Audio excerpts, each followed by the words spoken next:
रामचरित मानस अयोध्या कांड का शेष भाग हिंदी में सुनाऊंगा। रामचंद्र कथा को आप ध्यानपूर्वक सुनिए।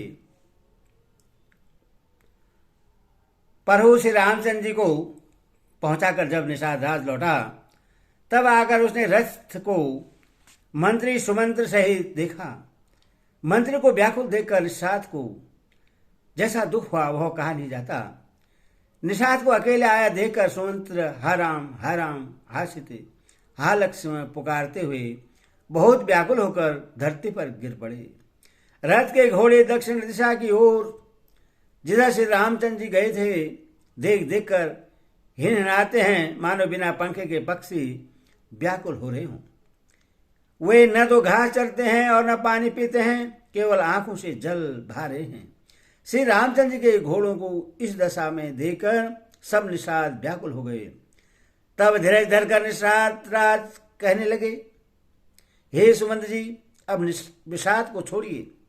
आप पंडित और परमार्थ के जानने वाले हैं। विधाता को प्रतिकूल जानकर धैर्य धारण कीजिए।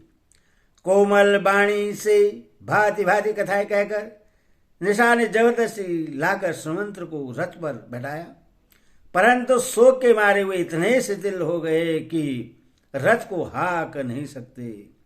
उनके हृदय में श्री रामचंद्र जी के विरह की बड़ी तीव्र वेदना है।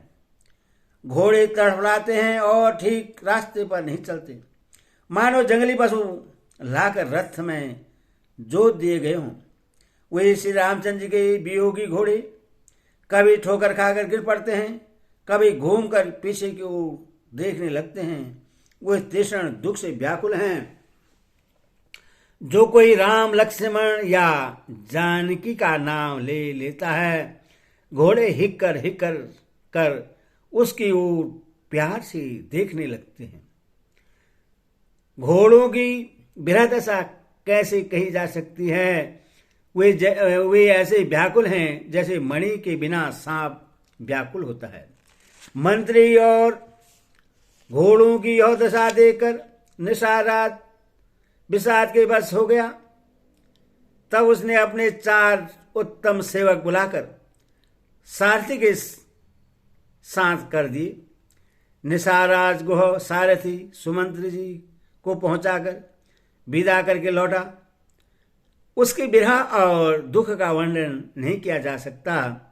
वे चारों निषाद रथ लेकर अवध को चले। सुमंत्र और घोड़ों को देख कर वे भी क्षण भर विषाद में डूब जाते थे।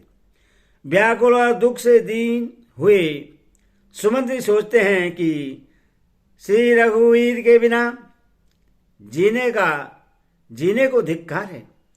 आखिर यह अधम शरीर रहेगा तो है ही नहीं। अभी श्री रामचंद्र जी के विछुड़ते ही छूटकर इसने यश क्यों नहीं पा लिया? ये प्राण अपयश और पाप के भारी हो गए। अब ये किस कारण कूच नहीं करते, निकलते नहीं? हाय नीच मन, बड़ा अच्छा मौका चूक गया। अब भी तो हृदय के 2 टुकड़े नहीं हो जाते। सुमंत्र हाथ मल कर और सिर पीट कर पछताते हैं, मानो कोई कंजूस धन का खजाना खो बैठा हो। वे इस प्रकार चले मानो कोई बड़ा घोड़ा, कोई बड़ा योद्धा वीर का बाना पहनकर और उत्तम सुरवीर कहलाकर युद्ध से भाग चला हो। जैसे कोई विवेकशील वेद का ज्ञाता साधु संपन्न आचरण वाला और उत्तम जाति का कुलीन ब्राह्मण धोखे से मदिरा पी ले और पीछे पछतावे, उसी प्रकार मंत्री सुमंत्र सोच कर पछता रहे हैं। जैसे किसी उत्तम कुल वाली साधु स्वभाव की समझदार और मन वचन कर्म से पति को ही देवता मानने वाली पतिव्रता स्त्री को भाग्यवश पति को छोड़कर पति से अलग रहना पड़े, तो उस समय उसके हृदय में जैसे भयानक संताप होता है, वैसे ही मंत्री के हृदय में हो रहा है। नेत्रों में जल भरा है, दृष्टि मंद हो गई है, कानों से सुनाई नहीं पड़ता, व्याकुल हुई बुद्धि बेटी काने हो रही है, होंठ सूख रहे हैं, मुंह में लाठी लग गई है। किंतु ये सब मृत्यु के लक्षण हो जाने पर भी प्राण ही निकलते, क्योंकि हृदय में अवध रूपी किवाड़ लगे हैं। 18-14 वर्ष बीत जाने पर भगवान फिर मिलेंगे, यही आशा रुकावट डाल रही है। सुमंत्र जी के मुख का रंग बदल गया है, जो देखा नहीं जाता। ऐसा मालूम होता है मानो इन्होंने माता पिता को मार डाला हो। उनके मन में राम वियोग रूपी हानि की महान ग्लानि पीड़ा छा रही है, जैसे कोई पापी मनुष्य नरक को जाता हुआ रास्ते में सोच कर रहा हो। मुंह से वचन नहीं निकलते, हृदय में पछताते हैं कि मैं अयोध्या में जाकर क्या देखूंगा। श्री रामचंद्र जी से शून्य रथ को जो भी देखेगा वही मुझे देखने में संकोच करेगा, अर्थात मेरा मोह नहीं देखना चाहेगा। नगर के सब व्याकुल स्त्री पुरुष जब दौड़कर मुझसे पूछेंगे, तब मैं हृदय पर वज्र रखकर सबको उत्तर दूंगा। जब दीन दुखी सब माताएं पूछेंगी, तब हे विधाता मैं उन्हें क्या कहूंगा। जब लक्ष्मण जी की माता मुझसे पूछेगी, तब उन्हें कौन सा सुखदायी संदेशा कहूंगा। श्री राम जी की माता जब ईश्वर का दौड़ी आवेगी, जैसी नई ब्याई हुई गौ बछड़े को याद करके दौड़ी आती है, तब उनके पूछने पर मैं उन्हें यह उत्तर दूंगा कि श्री राम लक्ष्मण सीता वन को चले गए हैं। जो भी पूछेगा उससे यही उत्तर देना पड़ेगा, हाय अयोध्या जाकर अब मुझे यही सुख लेना है।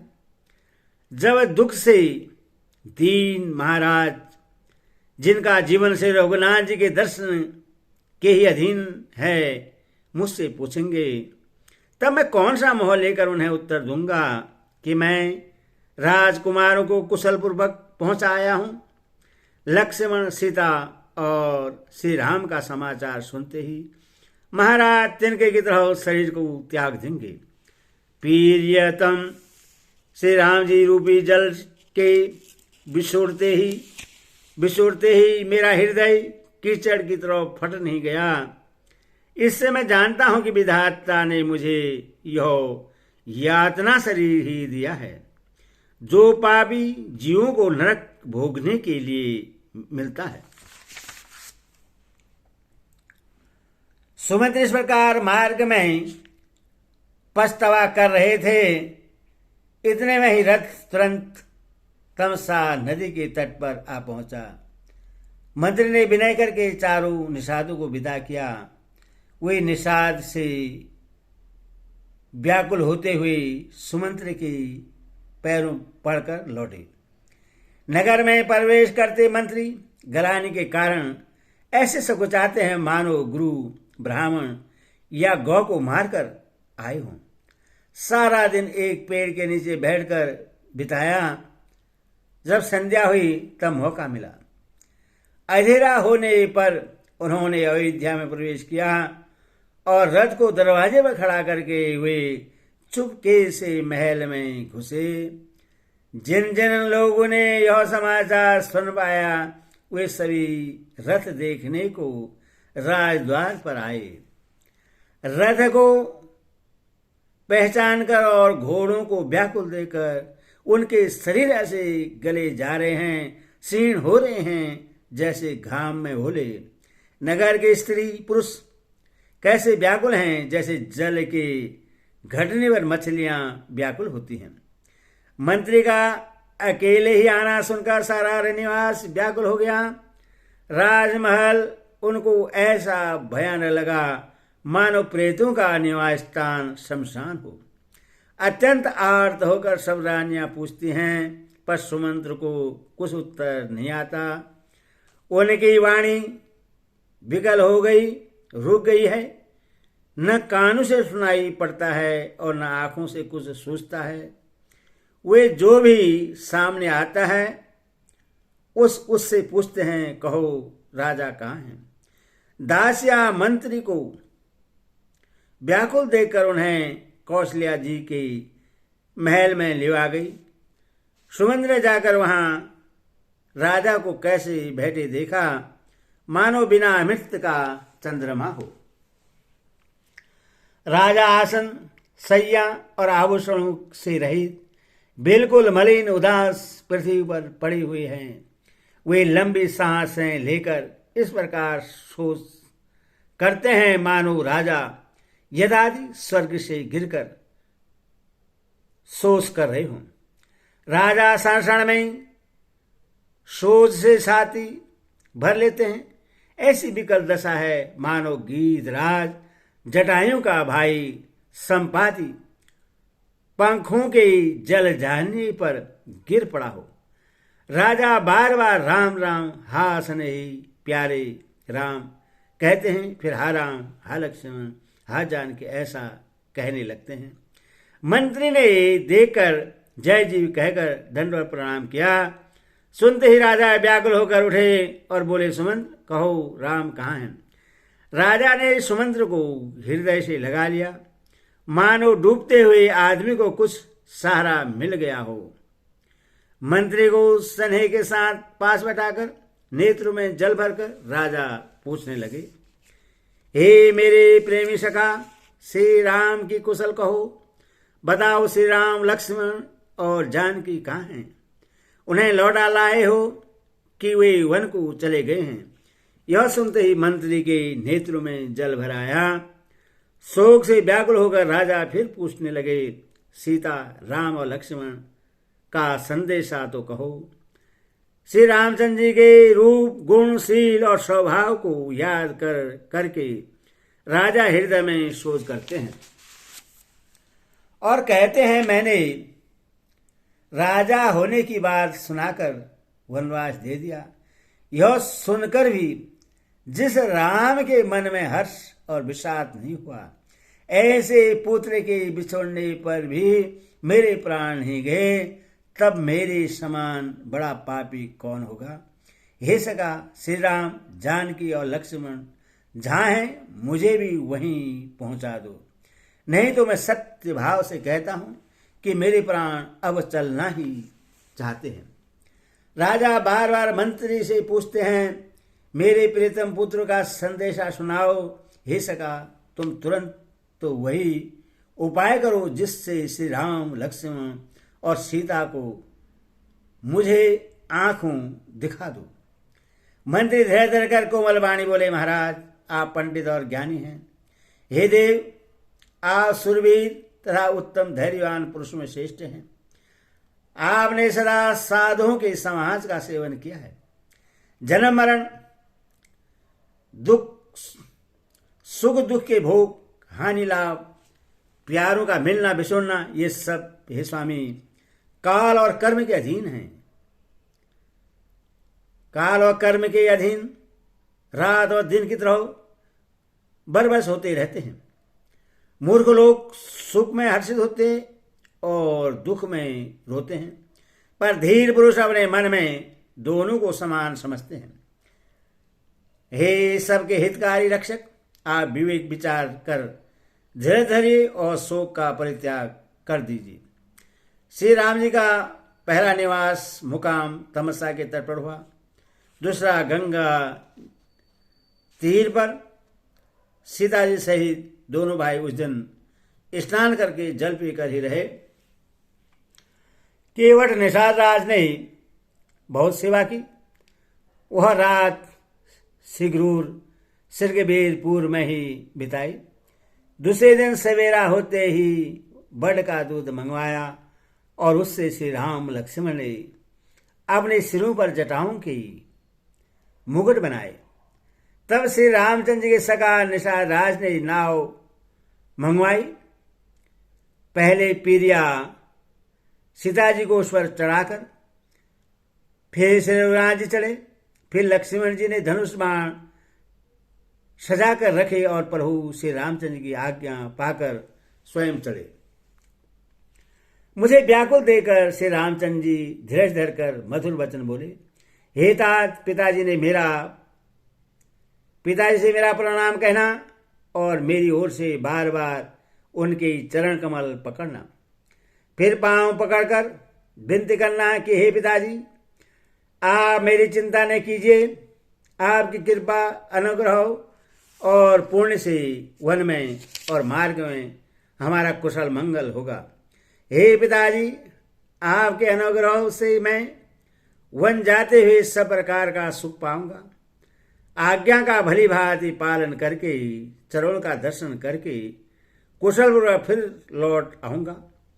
सब माताओं के पैरों पढ़कर उनका समाधान करके और उनसे बहुत विनती करके, तुलसीदास जी कहते हैं, तुम वही प्रयत्न करना जिसमें कौशलपति पिताजी कुशल रहे। बार बार चरण कमलों को पकड़कर गुरु वशिष्ठ से मेरा संदेशा कहना कि वे वही उपदेश दें जिससे अवधपति पिताजी मेरा शोष न करें। हितात सपूर्ववासियां कुटुंबियों से निहोरा अनुरोध करके मेरी विनती सुनाना कि वही मनुष्य मेरा सब प्रकार से हितकारी है जिसकी चेष्टा से महाराज सुखी रहे। भरत के आने पर उनको मेरा संदेशा कहना कि राजा का पद पा जाने पर नीति न छोड़ देना, कर्म वचन और मन से प्रजा का पालन करना और सब माताओं को समान जानकर उनकी सेवा करना। और हे भाई, पिता माता और सज्जनों की सेवा करके भाई पने को अनंत तक निभाना। हितात राजा पिताजी को उसी प्रकार से रखना जिससे वे कभी किसी तरह भी मेरा शोष न करे। लक्ष्मण जी ने कुछ कठोर वचन कहे, किंतु श्री रामचंद्र जी ने उन्हें बरज कर फिर मुझसे अनुरोध किया और बार बार अपनी सौगंध दिलाई और कहा, हितात, लक्ष्मण का लड़कपन वहां न कहना। प्रणाम कर सीता जी भी कुछ कहने लगी थी, परंतु स्नेहवश वे शिथिल हो गई। उनकी वाणी रुक गई, नेत्रों में जल भराया और शरीर रोमांच से व्याप्त हो गया। उसी समय से रामचंद्र जी का रूप पाकर केवट ने पार जाने के लिए नाव चला दी। इस प्रकार रघुवंश तिलक श्री रामचंद्र जी चल दिए और मैं छाती पर वज्र रखकर खड़ा खड़ा देखता रहा। मैं अपने कलेश को कैसे कहूं जो श्री रामचंद्र का यह संदेशा लेकर जीता ही लौट आया। ऐसा कहकर मंत्री की वाणी रुक गई, वे चुप हो गए और वे हानि की गलानी और सोच के बस हो गए। सारथी सुमंत्र के वचन सुनते ही राजा पृथ्वी पर गिर पड़े। उनके हृदय में भयानक जलन होने लगी, वे तड़पने लगे। उनका मन भीषण मोह से व्याकुल हो गया, मानो मछली को माजा व्याप गया हो, पहली वर्षा का जल लग गया हो। सब रानियां विलाप करके रो रही हैं। उस महान विपत्ति का कैसे वर्णन किया जाए। उस समय के विलाप को सुनकर दुख को भी दुख लगा और धीरज का भी धीरज भाग गया। राजा के रावले रनिवास में रोने का शोर सुनकर अयोध्या भर में बड़ा भारी कोहराम मच गया। ऐसा जान पड़ता था मानो पक्षियों के विशाल वन में रात के समय कठोर वज्र गिरा हो। राजा के प्राण कंठ में आ गए, मानो मणि के बिना सांप व्याकुल मरणासन हो गया हो। इंद्रियां सब बहुत ही विकल हो गई, मानो बिना जल की तालाब में कमलों का वन मुरझा गया हो। कौशल्या जी ने राजा को बहुत दुखी देखकर अपने हृदय में जान लिया कि अब सूर्य कुल का सूर्य अस्त हो चला। तब श्री रामचंद्र जी की माता कौशल्या हृदय में धीरज धरकर समय के अनुकूल वचन बोली, हे नाथ, आप मन में समझ कर विचार कीजिए कि श्री रामचंद्र जी का वियोग अपार समुद्र है, अयोध्या जहाज है और आप उसकी कर्णधार खेने वाले हैं। सब प्रियजन, कुटुंबी और प्रजा ही यात्रियों का समाज है जो इस जहाज पर चढ़ा हुआ है। आप धीरज धरिएगा तो सब पार पहुंच जाएंगे, नहीं तो सारा परिवार डूब जाएगा। हे प्रिय स्वामी, यदि मेरी विनती हृदय में धारण कीजिएगा तो श्री राम, लक्ष्मण, सीता फिर आ मिलेंगे। फिर पत्नी कौशल्या के कोमल वचन सुनते हुए राजा ने आंखें खोलकर देखा, मानो तड़पती हुई दीन मछली पर कोई शीतल जड़ छिड़क रहा हो। धीरज धरकर राजा उठ बैठे और बोले, सुमंत, कहो, कृपालु श्री राम कहाँ हैं? लक्ष्मण कहाँ हैं? स्नेही राम कहाँ हैं? और मेरी प्यारी बहू जानकी कहाँ है? राजा व्याकुल होकर बहुत प्रकार से विलाप कर रहे हैं। वह रात युग के समान बड़ी हो गई, बीतती ही नहीं। राजा को अंधे तपस्वी स्वर्ण कुमार के पिता के सांप की याद आ गई। उन्होंने सब कथा कौशल्या को कह सुनाई। उस इतिहास का वर्णन करते करते राजा व्याकुल हो गए और कहने लगे कि श्री राम के बिना जीने की आशा को धिक्कार है। मैं उस शरीर को रखकर क्या करूंगा जिसने मेरा प्रेम का प्रण नहीं निभाया। हा रघुकुल को आनंद देने वाले मेरे प्राण प्यारे राम, तुम्हारे बिना जीते हुए मुझे बहुत दिन बीत गए। हा जानकी, लक्ष्मण, हा रघुवर, हा पिता की चित्ररूपी चातक के हित करने वाले मेघ, राम राम कहकर फिर राम कहकर फिर राम राम कहकर और फिर राम कहकर राजा श्री राम के विरह में शरीर त्याग कर सुरलोक को सिधार गए। जीने और मरने का फल तो दशरथ जी ने ही पाया, जिनका निर्मल यश अनेकों ब्रह्मांडों में ही छा गया। जीते जी तो श्री रामचंद्र जी के चंद्रमा के समान मुख को देखा और श्री राम के विरह को निमित्त बनाकर अपना मरण सुधार लिया। सब रानियां शोक के मारे व्याकुल होकर रो रही हैं। वे राजा के रूप, शील, बल और तेज का बखान कर करके अनेकों प्रकार से विलाप कर रही हैं और बार बार धरती पर गिर गिर पड़ती हैं। दासीगण व्याकुल होकर विलाप कर रहे हैं और नगर निवासी घर घर रो रहे हैं। कहते हैं कि आज धर्म की सीमा, गुण और रूप के भंडार, सूर्य कुल के सूर्य अस्त हो गए। सब कई को गालियां देते हैं, जिसने संसार भर को बिना नेत्र का अंधा कर दिया। इस प्रकार विलाप करते रात बीत गई। प्रातःकाल सब बड़े बड़े ज्ञानी मुनि आए। तब वशिष्ठ मुनि ने समय के अनुकूल अनेक इतिहास कहकर अपने विज्ञान के प्रकाश से सबका शोक दूर किया। बोल सियावर रामचंद्र की जय, बोल भवन सुत हनुमान की जय। बोल कृष्ण ने आला, बोल साची।